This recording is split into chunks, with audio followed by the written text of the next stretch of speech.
আসসালামু আলাইকুম। আপনারা হয়তো অনেকেই জানেন বা ধীরে ধীরে জানছেন আমি ক্লাস 10 এ পড়ি। তাই আমার জন্য একটি ফেসবুক পেজ তৈরি করা কিংবা কিছু শুরু করা অনেক আবেগের বিষয়। এর আগে কখনো এমন কিছু করিনি। তাই প্রথম এটা আমার কাছে স্বপ্নের মতো মনে হচ্ছিল। নিজের কিছু শুরু করা দরকার। ছোটবেলা থেকেই মেহেদির প্রতি আমার একটি আলাদা টান ছিল।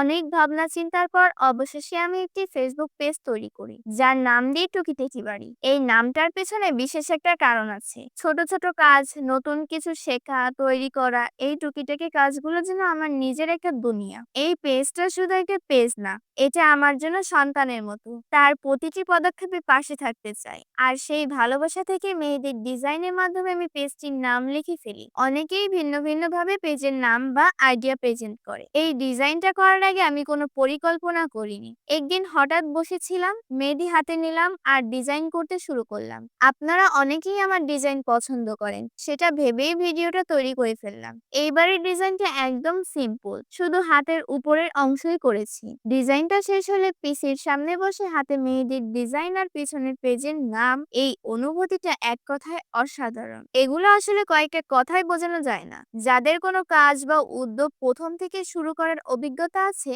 তারাই বুঝবেন শুধু এই ভালোবাসা, টান আর মায়া ঠিক কতটা গভীর। আজকের ভিডিও এখানেই শেষ করছি। অবশ্যই কমেন্ট করে জানাবেন আজকের এই সিম্পল ডিজাইনটা কেমন লেগেছে। ও আরেকটা কথা, আজ আমি অর্গানিক মেহেদি নয়, ইনস্ট্যান্ট মেহেদি ব্যবহার করেছি। আসলে ব্যবসা শুরু করার আগে এটা কিনেছিলাম, তাই ফেলে না দিয়ে সেটা ব্যবহার করেই কাজটা করেছি। আমি সবসময় চেষ্টা করি কোনো কিছু যেন অপচয় না হয়। আপনাদেরও সেই অনুরোধ, যে জিনিসটা কাজে লাগানো যায় সেটা যেন নষ্ট না হয়। ইনশাল্লাহ দেখা হবে পরবর্তী ভিডিওতে। সে পর্যন্ত ভালো থাকবেন। আল্লাহ হাফেজ।